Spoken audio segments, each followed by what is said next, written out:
हरे कृष्णा। आज का हमारा सत्संग श्रीमद् भगवद गीता के 9वें अध्याय का 14वां श्लोक। भगवान कृष्ण कह रहे हैं, सततं कीर्तयन्तो मां यतन्तश्चागुणत्रता नमन्त्यस्तन्तश्च मम भक्त्या नित्ययुक्ता उपासते। इसका हिंदी में अर्थ है, ये महात्मा मेरी महिमा का नित्य कीर्तन करते हुए, दृढ़ संकल्प के साथ प्रयास करते हुए, मुझे नमस्कार करते हुए भक्ति भाव से निरंतर मेरी पूजा करते हैं। यहाँ पर भगवान ने भक्तों के लक्षण बताए। लक्षण क्योंकि भक्त कौन है, भक्त किस तरह से जीवन व्यतीत करते हैं, भक्त भगवान का क्या संबंध है और भक्ति को क्या मिलता है, ये सारे प्रश्नों के उत्तर इसी श्लोक में भगवान ने कहे हैं और आपको इस श्लोक को ध्यान से समझना है। तो भगवान कह रहे हैं कि सततम यानी हमेशा, इस बात को ध्यान में रखिएगा कि भगवान ये नहीं कह रहे हैं कि सुबह या शाम या एकादशी को या अमावस पूनम को या त्योहार को या श्राद्ध को, ऐसा भगवान नहीं कह रहे। भगवान कह रहे हैं सततम। सततम यानी हमेशा। अब जो भक्ति करेगा वो भक्ति समय के अनुसार नापतोल की भक्ति नहीं करेगा, वो हमेशा भक्ति करेगा। इस बात को ध्यान में रखिए। फिर भगवान ने कहा कीर्तयन्तो। अब कीर्तन का मतलब क्या है? कीर्तन का मतलब है तारीफ करना, स्तुति करना। अब कीर्तन का सकुचित मतलब नहीं है कि आप कुछ करता लेके 2 मिनट 10 मिनट 1 घंटा बैठे। कीर्ति यानी जो योग्यता है उसकी आप तारीफ करें, और सिर्फ योग्यता किसमें है? सिर्फ भगवान में है।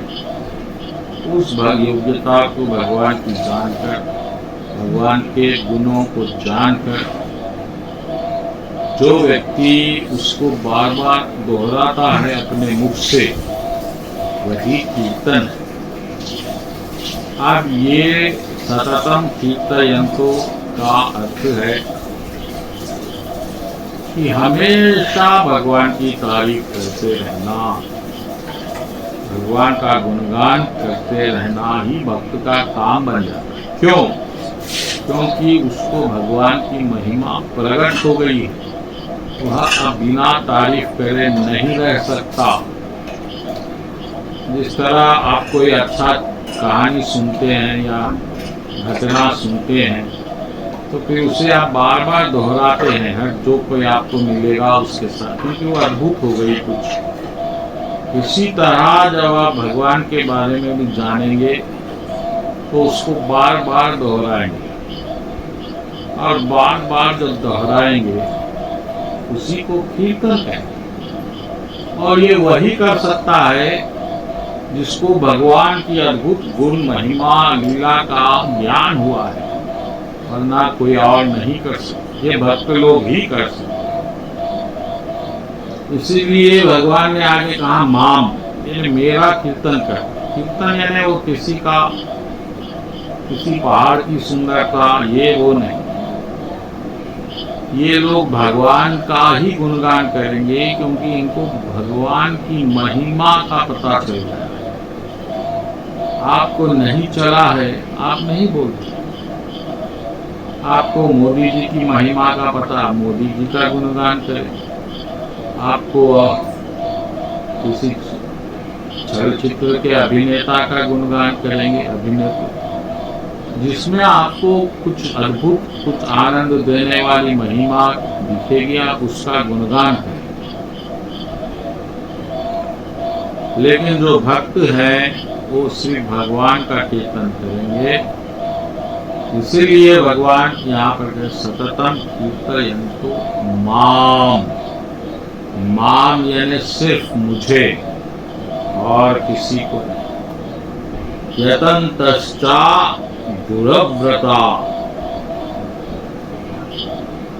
हमेशा वो कोशिश करेगा कि भगवान की कीर्ति गाए और सबको समझाए कि भाई आप लोग भी उसको जान लो, उसकी कृपा को पहचान लो, ताकि ये आप जो दुखों को भोग रहे हैं, करोड़ों अनंत दुखों को जीवन में कष्ट सह रहे हैं, उससे आप बच जाए।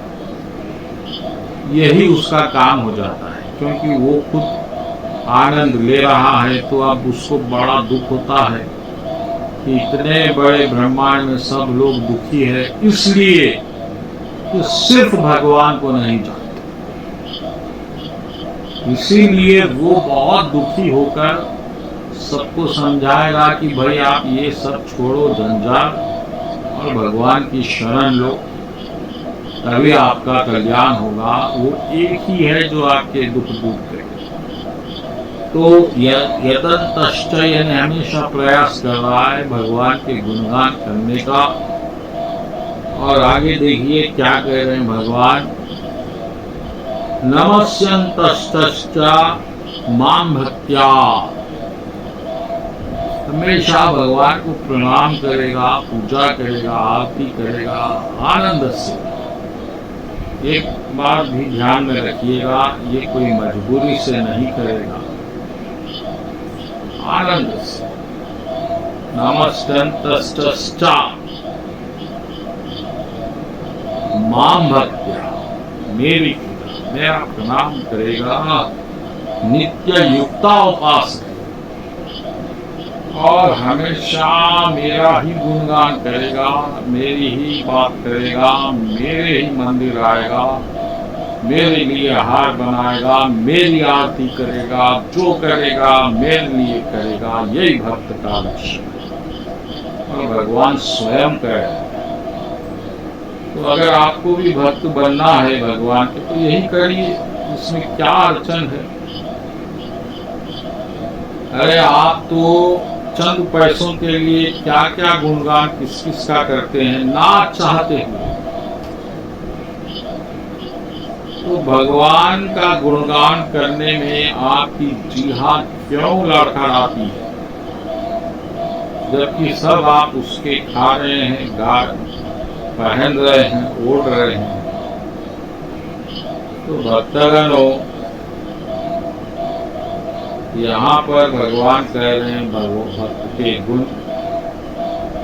बस 100 बार की एक बात अगर कही जाए तो वो पूरी तरह भगवान का बन जाता है। और बन जाता है यानी दिखावे का बन जाना नहीं, वो ऐसा अनुभव करता है। भगवान की कृपा में नहा नहा के वो इस तरह रम जाता है कि बस वो बात करेगा तो भगवान की, देखेगा तो भगवान को, सुनेगा तो भगवान का गुणगान। इस तरह से भक्त भगवान का बन जाता है। और भगवान भक्ति के बन पहले से ही है। तो दोनों में जो मिलन होता है, संपर्क होता है, वहीं से आनंद का जन्म होता है। भक्त आनंदित रहता है, किस लिए? उसके पास बहुत धन है, बहुत सुंदरता है, इसलिए नहीं, इसलिए कि वो भगवान की कृपा को अनुभव करता है हर क्षण हर पल, और ये अनुभव करने के कारण उसमें एक ऐसे आनंद का प्रवाह हो जाता है कि जो उसके संपर्क में आता है वह भी आनंद में डूब जाता है। तो ये महिमा है भगवान के भक्ति की, भक्तों की और भगवान की। तो इसका आनंद आप ही लीजिए और भक्त बनिए। भक्त बनिए का मतलब भगवान के बनिए। भक्त बनिए यानी शिखा बढ़ाइए, धोती बढ़ाइए, कुर्ते बढ़ाइए नहीं है। भक्त बनिए का मतलब भगवान के बनिए। और भगवान के जब आप जभी बनेंगे तब आप भगवान को जानेंगे, आपके भगवान के संबंध को जानेंगे। बस संबंध को जान लिया, खत्म हो गया। यही करना है, करिए। बोलो कृष्ण कन्हैया लाल की जय। आज के सत्संग की जय।